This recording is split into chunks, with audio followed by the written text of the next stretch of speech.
네, 감사드립니다. 저희 오늘 우리에게 주신 하나님의 말씀 마태복음 21장 1절부터 11절 말씀 가지고 메인 나귀와 나귀 새끼라는 제목으로 함께 말씀 인사를 나누고자 합니다. 오늘은 사순절의 마지막 주일입니다. 종려주일 또는 고난주일이라고 부르기도 합니다.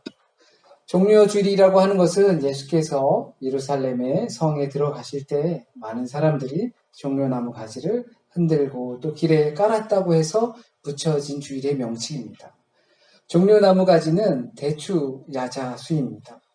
그러니까 야자수를 흔들었던 것인데 이와 관련된 전통은 유대가 그리스로부터 농락을 당하던 침묵의 400년 기간 중에 마카비 가문이 성전에서 헬라를 물리치고 잠시나마 유대의 독립을 가져다 줬을 때 종려 가지를 흔들며 승리와 독립에 대한 백성들의 환호가 있었음을 이야기해 주기도 합니다. 그리고 과거에는 종려주일이 되면 마치 성경에 나오는 모습을 연상시키는 것처럼 행렬을 실제로 하기도 했다고 합니다. 어쩌면 오늘 오전 미사가 마쳤을 쯤 길을 걸어 보신 분들은 어떤 사람들이 나뭇가지들을 가지고 가는 모습을 보셨을지도 모릅니다.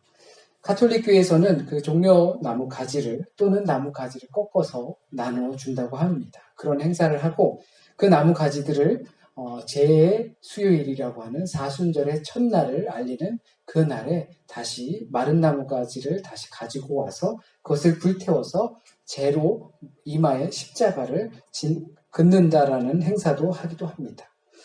또한 이 주간은 예수 그리스도의 마지막 생애를 담고 있는 고난 주간이라고 할 수도 있습니다.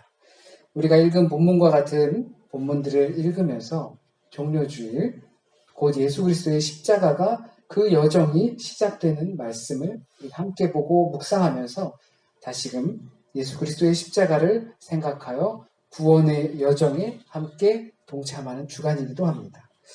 물론 우리가 오늘 읽은 본문 말씀 속에선 종려나무 가지가 나오지는 않습니다.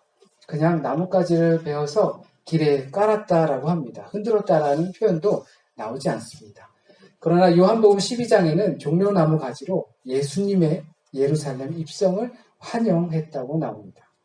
그리고 요한계시록에도 보면 예수님의 예루살렘 입성과 유사한 모습을 표현하기도 합니다. 요한계시록 7장 9절 말씀에 손에 종려가지를 들고 보좌 앞에 어린 양 앞에 서서 큰 소리로 외쳐 이르되 구원하심이 보좌에 앉으신 우리 하나님 어린 양에게 있도다라고 기록하고 있습니다. 그를 통해서 다른 복음서에서는 나와 있지 않고 또는 우리가 읽은 복음서에서도 나와 있진 않지만 그 모습을 보고 사람들은 환영하고 기뻐하는 마음을 표현했던 것이 이 종려주일임을 알 수 있습니다. 예루살렘 입성하신 예수께서는 모든 복음서에서 동일하게 다루고 있는 내용입니다. 그만큼 매우 중요한 부분이기도 하고 그러나 각 복음서마다 조금씩은 다르게 표현들을 하고 있습니다. 그런 이유에 대해서는 여러 번 복음서가 서로 다른 내용을 전달하고 있는 것은 여러 번 말씀을 드렸지만 복음서는 서로 그 복음을 접하고 있는 공동체의 상황에 따라서 조금씩 다르게 전승되어 왔습니다. 그렇다고 이 복음을 전하거나 그 쓰는 사람이 기분에 따라서 또는 어떤 영향력에 따라서 확장하거나 축소했다는 것이 아니라 공동체가 함께 그 복음을 접할 때 이해도를 돕거나 강조점을 부각시키는 정도였습니다. 마태복음 우리가 읽은 본문에서 5절에서 스가랴 9장 9절 말씀을 인용합니다. 예수께서 입성하시는 모습을 왕으로 표현하고 이러한 과정이 예수께서 선지자들의 예언을 성취하기 위한 과정이다라고 이야기합니다. 그런데 스가랴 9장 9절의 내용과 마태복음 5절 우리가 읽은 본문 21장 5절의 말씀과 인용 부분이 조금 다르기도 합니다. 우리가 교동문으로 읽은 종려주일에도 그 스가랴 9장 9절이 나오는데 우리가 읽은 마태복음 21장의 5절 부분, 그러니까 마태 공동체가 인용했던 스가랴서 9장 9절의 말씀이 조금 다릅니다. 그것은 마태복음 그 공동체의 이해를 돕기 위한 것입니다. 스가랴에서는 공의로우시며 구원을 베푸시는 그 내용이 나오고, 또한 멍에 매는 짐승이라는 표현이 마태복음에 첨가되었습니다. 마태복음에서는 이 부분을 빼고 또 마태복음에서는 멍에를 매는 짐승이라는 부분을 표현하였습니다. 이것은 마태복음이 보고 있는 그런 강조점이 될 것입니다. 우리에게 오는 왕은 겸손한 왕입니다. 게다가 멍에를 매는 왕입니다. 이 왕의 모습은 우리가 기대하는 왕의 모습과 사뭇 다른 모습일 수도 있습니다. 그러나 선지자는 아주 오래전부터 우리에게 오는 왕, 우리에게 오실 왕은 겸손하기 때문에 나귀 새끼를 타고 온다고 말씀하십니다. 이것이 어떤 놀라운 우연과 알 수 없는 힘에 의해서 이루어지는 것이 아니라 갑자기 개연성 없이 갑자기 빡 터져가지고 이러한 일들이 나귀 새끼를 갑자기 만나게 되고 이러한 것에 초점을 두는 것이 아니라 예수께서 말씀하시고 그것을 그대로 행했다라는 데 초점을 주고 있습니다. 가끔 하나님의 주권으로 나귀 주인이 우리 주님께서 쓰신다고 합니다 라고 하니까 놀랍군요. 주님께서 나의 나귀를 쓰시는군요. 그 안에 하나님의 주권이 담겨 있으니 가져가서 쓰십시오 라고 강조할 수도 있겠지만, 마태가 그 공동체의 이해도를 돕기 위해 강조점을 달리했다면 전 우리 공동체를 위해 강조점을 조금 달리할 수 있을 것 같습니다. 그것은 언약을 예수께서 성취하기 위해서 자기에게 있는 것을 피하지 않으셨다는 겁니다. 혹시라도 이 부분을 오해하시면 안 됩니다. 예수께서 자기가 지금까지 3년의 공생애를 활동하시면서 내가 진짜 메시아가 되기 위해선 스가랴의 말씀에 기록된 것처럼 나도 나귀 새끼를 타야지. 그러니까 그러면 완성될 거야. 그러므로 모의를 했다라는 뜻이 아닙니다. 이것은 예수께서 하나님의 말씀을 온전히 이루기 위해서 행하신 것입니다. 마치 겟세마네에서 할 수만 있다면 이 잔을 옮겨주세요 라고 인간이었던 그 예수의 모습을 숨기지 않았던 것처럼 말입니다. 결국 하나님의 뜻에 순종하셨던 것처럼 그 선택은 바로 나귀의 새끼를 타는 것이었습니다. 예수께서는 그간 공생의 기간 동안 많은 소문과 인기를 몰고 왔습니다. 그리고 본문 말씀처럼 많은 사람들이 왕으로 세우려고 했습니다. 그랬다면 승리자의 말을 태우려고 했을 부분들이 분명 있었을지도 모릅니다. 그러나 예수께서는 이 땅에 필요한 진정한 왕은 순종의 왕이고 겸손의 왕이라고 말씀하셨습니다. 그리고 오히려 짐을 짊어지는 왕이라고 하셨습니다. 그렇기 때문에 말을 탈 수도 있었을 겁니다. 승리한 임금처럼 말을 탈 수도 있었지만, 그리고 많은 사람들이 그것을 태우려고 했을 수도 있겠지만 그것을 거절하고 하나님의 말씀에 순종하는 모습을 그대로 보이신 겁니다. 이처럼 종려나무 가지를 흔들고 호산나라고 외치는 것은 아주 굉장한 환호이고 영접입니다. 승리자를 향한 환호인 것입니다. 개선장군이나 왕에게 선사하는 방식입니다. 저 위에 갈릴리로부터 그 밑에 예루살렘까지 수많은 행적들을 남기면서, 수많은 소문들을 남기면서 그 여행의 끝이 이제 마무리되어 가는 순간이 그에게 온 것입니다. 이제 주님께서 갈릴리로부터 내비게이션을 찍어가지고 예루살렘 성전을 향해서 오실 때에 내비게이션이 목적지에 도달했습니다 라고 하는 순간입니다. 잠시 후 오른편에 목적지가 있을 겁니다 라고 하는 것과 같습니다. 이 현상은 이 예루살렘 입성할 때 나타났던 이 사람들의 환호가 있었던 현상은 친절한 이 내비게이션의 안내와 같은 것입니다. 예수님의 그 여행의 목적이 나타나는 바로 그 순간입니다. 목적지에 도착한다는 것은 굉장히 중요합니다. 그 여행의 목적이 무엇인가? 그것은 굉장히 중요합니다. 그것이 분명해야 그 여정 중에 어떤 상황이 발생해도 의미가 있게 됩니다. 예수님은 3년이라는 공생애를 통해 갈릴리에서 예루살렘으로 여행을 오신 것입니다. 거기가 목적지입니다. 그 여행의 목적은 하나님의 뜻을 이루기 위한 것이었습니다. 그러나 그 여행의 종지부를 찍지 못한다면 3년이라는 공생애의 의미도 어쩌면 없게 되는 것입니다. 수많은 기적들을 나타나시고 보여주시고 많은 사람들에게 인기를 받으시고 왕으로 세우고자 했을 때 그래 내가 이쯤에서 왕이 되지 뭐라고 했다면 그 모든 여행이 의미가 없이 사라지게 되는 것입니다. 어떤 목적이 있고 그 목적지에 도달한다는 것은 누구에게나 인생에 있어서 중요한 의미가 있습니다. 게다가 그리스도인들에게 목적 또는 인생의 목적이라고 함은 더없이 중요한 의미를 갖습니다. 개인적인 목표를 설정하는 것도 그렇고 내 인생에 부여된 목적을 깨닫는 것도 그렇습니다. 그것이 쓰임받는 사람입니다. 마치 메인 나귀와 나귀 새끼가 쓰임받는 것처럼 말입니다. 메인 나귀와 나귀 새끼. 어쩌면 이 표현이 우리에겐 낯설게 들릴 수도 있습니다. 왜냐하면 다른 복음서에서는 그냥 나귀 새끼 또는 어린 나귀라고 그 정도로만 표현하기 때문입니다. 마태는 다른 복음서와는 다르게 메인 나귀와 나귀 새끼라고 표현했습니다. 스가랴의 말씀을 그대로 인용한 것입니다. 그런데 여기에 어떤 주석가들은 어린 나귀가 올 때 애미 나귀가 같이 있어야 하기 때문이라고 주석을 하기도 합니다.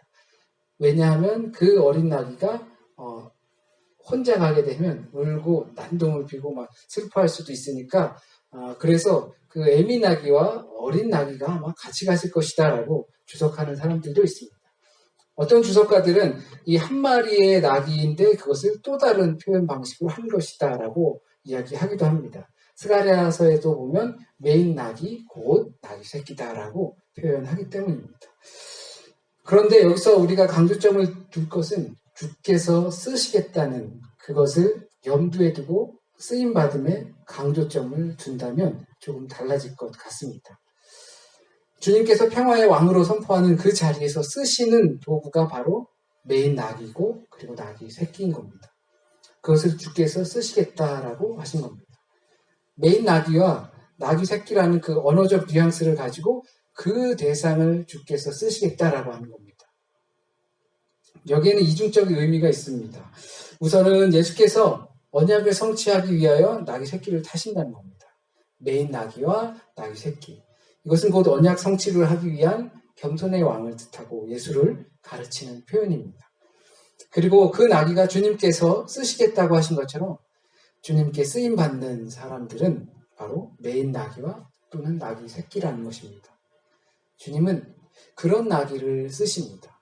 풀려있고 또 짐도 많이 싣고 그럴 수 있는 나귀를 쓰시겠다라는 것이 아니라 메인바 되어 있는 나귀와 어린 나귀를 쓰시겠다는 겁니다. 그것이 하나님의 뜻이고 언약이기 때문입니다. 이 생의 자랑이 아닌 언약의 성취를 위해선 메인 나귀와 나귀 새끼를 주님께서 쓰십니다. 우리는 살아오면서 여러 곳에 많이 산 것은 아니지만 지금까지의 생 중에 여러 곳에 메인바 되었다라는 것을 우리는 경험하곤 합니다. 가정의 메인바 되기도 하고요. 학교의 메인바 되기도 하고 교회의 메인바 되기도 하고 어떤 단체, 국가에 알게 모르게 매여서 살곤 합니다. 제 이름이 윤성우이지만 제 이름을 부르는 사람은 그렇게 많지 않습니다. 목사님 또는 누구 아빠, 누구 우리 윤서방 이렇게 저를 다르게 부르는 것이 참 많습니다.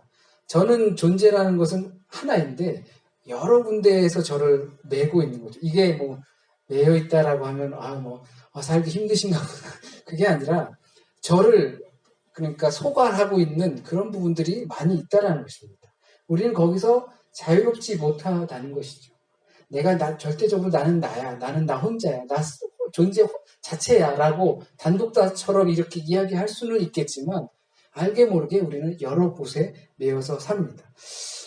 어떤 사람은 정말 자유인처럼 보이는 사람들이 우리 주변에 있을지도 모릅니다. 그래서 한국의 텔레비전은 나는 자연인이다 라는 프로그램이 유행하더라고요. 재밌더라고요, 보니까. 자연 속에 들어가서 막 혼자 산대요. 그런데 저는 한 번도 정말 참 자유인으로 사는 사람을 경험하지는 못했습니다. 어딘가에 매여서 살곤 했습니다. 과거의 흔적이라든지 과거의 슬픔이라든지 그것 때문에 선택한 자유로운 상황이지만 결국엔 그 상황 때문에 매여 있는 모습들을 보긴 합니다. 나는 모든 것에서부터 자유로워져야 하는 그 순간 또다시 그 자유의 강제로부터 매이게 되기 때문입니다. 이 말은 이 매임의 현상에서 우리는 절대 벗어날 수 없다는 거죠. 표현이 좀 그럴지도 모르겠지만 우리의 주인이 그냥 매번 여러 번 바뀌는 것뿐입니다. 그런데 한 번도 내가 누군가에게 속함이 없었던 적은 없습니다. 다 항상 내가 주인으로 섬기는 무언가가 있었던 것입니다. 그렇다면 우리가 어딘가에 매여 살 수밖에 없는 존재라면 그것이 생각 속에 매이던 아니면 어떤 구속력 있는 단체에 매이던 내가 사랑하는 것에 매이는 것이 더 좋지 않겠는가라는 겁니다. 우리가 어차피 매여서 살 수밖에 없다라면 완벽한 자유라는 것이 우리에게 주어질 수 없다라면 이왕이면 내가 사랑받을 수 있는 것에 묶여 사는 것이 좋지 않겠는가라는 겁니다. 그것이 가치이고 생명일 겁니다. 나를 죽음으로 몰고 가는 것에 묶이는 것은 아무리 생각해도 어리석은 것 같습니다.